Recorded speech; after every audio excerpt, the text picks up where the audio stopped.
بسم اللہ الرحمن الرحیم۔ آج ہم آمد نامہ کی سبق نمبر 16 کو پڑھیں گے۔ اس سے پہلے پہلے سبق میں ہم نے صرف کبیر کو پڑھا تھا اور دو مصدروں سے ہم نے صرف کبیر کو پڑھا تھا۔ پہلا مصدر تھا آمدن اور دوسرا مصدر آوردن۔ تو ان دونوں مصادر سے ہم نے صرف کبیر کو پڑھ لیا تھا اور ایک نمونہ تھا، اور اسی نمونے پر ہمیں دیگر مصادر سے صرف کبیر بنانا ہے۔ اب یہاں سے صاحب کتاب یہاں سے لے کے تقریباً آخر کتاب تک انہوں نے مصادر سے صرف صغیر کو دکھلایا ہے۔ تو ہم نے آپ کو بتایا تھا شروع کتاب کے اندر کہ صرف کبیر اور صرف صغیر کے اندر فرق کیا ہے۔ صرف صغیر اور صرف کبیر میں فرق یہ ہے، صرف کبیر کے معنی آتے ہیں بڑی گردان کے، اور صرف صغیر کے معنی آتے ہیں چھوٹی گردان کے۔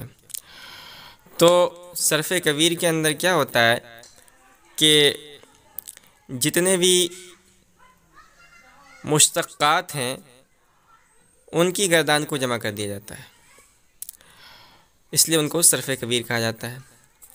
اور صرف صغیر کے اندر ان تمام مشتقات میں سے ایک ایک صیغے کو لے کر ایک گردان بنائی جاتی ہے، صیغے بنائے جاتے ہیں، اس لیے انہیں صرف صغیر کہا جاتا ہے۔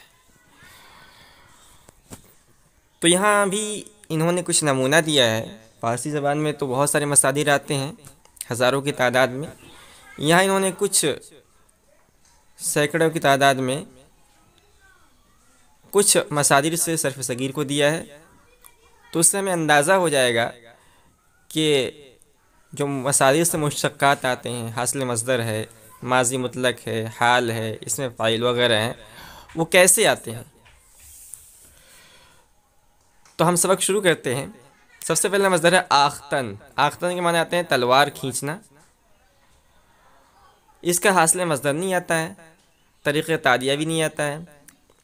اس کا ماضی مطلق آتا ہے آخت، اور اس کا حال آتا ہے می آزد۔ اب یہاں انہوں نے جو حال لکھا ہے نا می آزد، تو اس کا حاشیہ نمبر 1 پڑھ لیتے ہیں۔ اس میں ایک نوٹ دیا انہوں نے کہ آختن بسکون خا۔ آختن یہ خا پر سکون ہے، جزم ہے، بر وزن ساختن۔ اکثر قواعد لکھنے والوں نے یہ تحقیق کی ہے کہ آختن مضارع یعنی آختن کا مضارع آزد ہے۔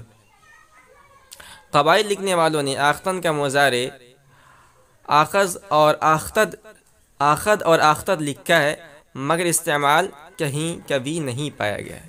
تو کہنے کا مطلب یہ ہے کہ آختن سے جو انہوں نے یہ حال کا صیغہ، حال کے لیے مضارع کر سکتے ہیں، اس کو مضارع کے اندر حال بھی آتا ہے، تو می آزد جو لکھا ہے یہ ہی زیادہ استعمال ہوتا ہے۔ ٹھیک ہے، یعنی فارسی جو لٹریچر ہے اس کے اندر می آزد ہی استعمال ہوتا ہے۔ اور اس کے دو اور حال یا کہہ لیں مضارع آتے ہیں، ایک ہے آخد اور دوسرا آختد، لیکن اس کا استعمال کہیں نہیں پایا گیا ہے۔ اس کے بعد ہے فعل امر بھی نہیں آتا، اس میں فاعل قیاسی بھی نہیں آتا، اس میں فاعل سماعی بھی نہیں آتا، اس میں مفعول آتا ہے آختہ۔ اس کے بعد دوسرا مصدر ہے آراستن، اس کے معنی آتے ہیں سنوارنا۔ حاصل مصدر ہے آرائش، سوار، زینت، یہ تینوں حاصل مصدر ہے۔ ماضی مطلق آراست، حال می آرائد، امر بی آرائے، اس میں فاعل قیاسی آرائے جہاں، اور اس میں فاعل سماعی بھی آرائے جہاں آتا ہے، اور اس میں مفعول آتا ہے آراستہ۔ اس کے بعد ہے آرامیدن، یہ دونوں ہے، لازم بھی متعدی بھی، آرام کرنا اور آرام دینا۔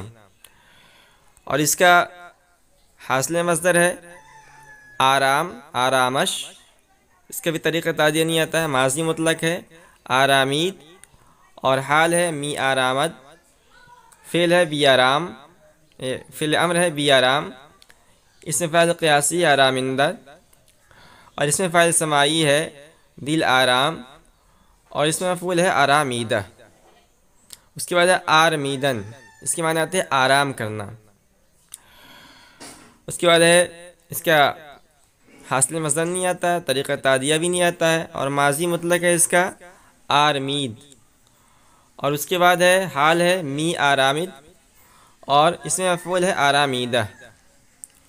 اس کے بعد ہے آروغیدن، اس کے معنی آتے ہیں ڈکار لینا، اور اس کا جو حاصل مصدر ہے یہ آتا ہے آروغ ڈکار، اس کا طریقہ تعدیہ نہیں آتا ہے، ماضی مطلق آتا ہے آروغید، اور اس کے بعد ہے حال می آروغد، فعل امر بی آروغ، اس میں فاعل قیاسی آروغندہ، اس میں فاعل سماعی نہیں آتا ہے، اور اس میں مفعول ہے آروغیدہ۔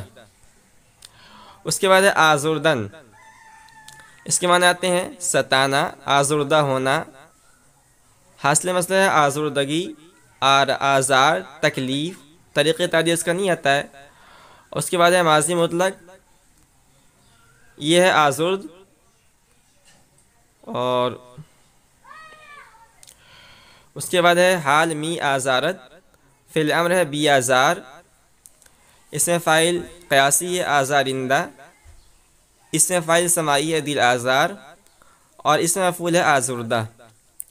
اس کے بعد ہے آزمودن، اس کے معنی آتے ہیں آزمانا، اور حاصل مصدر ہے آزمائش، آزمانا، طریقہ تعدیہ اس کا نہیں آتا ہے، ماضی مطلق ہے آزمود، فعل حال ہے می آزمائد، فعل امر ہے بی آزمائے، اور اس میں فاعل قیاسی ہے آزامندہ، اس میں فاعل سماعی ہے کار آزما، اور اس میں مفعول ہے آزمودہ۔ تو یہ ہمارا آج کا سبق تھا، اور انشاءاللہ ہم جو صرف صغیر کے گردان ہیں اس میں روزانہ ایک ایک صفحہ کر کے پڑھیں گے۔ تو آج کا سبق ہم یہیں ختم کرتے ہیں۔